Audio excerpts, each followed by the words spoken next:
Kua piki ake te utu mo te tuku I a tātou tamariki ki ngā whare ko hunga hunga.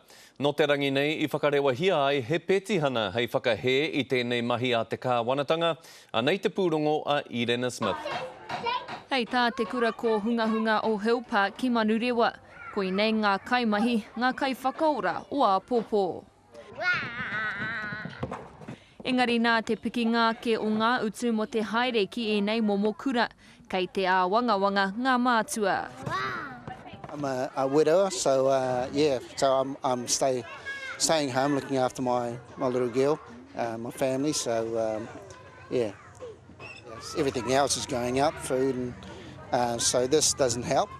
Kei te tautoko ngā kai ako I nei mā harahara, koi rā I timata mai ai he petihana hei tono atu ki te kāwanatanga. It's just not fair to hit them again at their most vulnerable, which is their children, and also 4-year-olds. If we don't advocate for them, nobody's going to. He kōrero e tautoko hiana e te rōpū reipā. That cost eats into the money that they need to clothe and feed their children. Engari hei tā te minita take mā tauranga a Anne Tolley, kei ngā kura ko hunga hunga ke te tikanga. These centres have had 8 months in which to look at their costings and to make changes. It shouldn't have to fall back on parents. I tēnei wā, kei te ki katoa tēnei kura ko hunga hunga I ngā tamariki. Engari ko te anipa ki te piki ake ngā utu, ka noho tamariki kore rātou.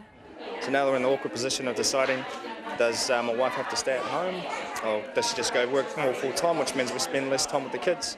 They're going to be disadvantaged and said, well, I'm sorry, if you don't have this amount of money, you can't receive an early childhood education.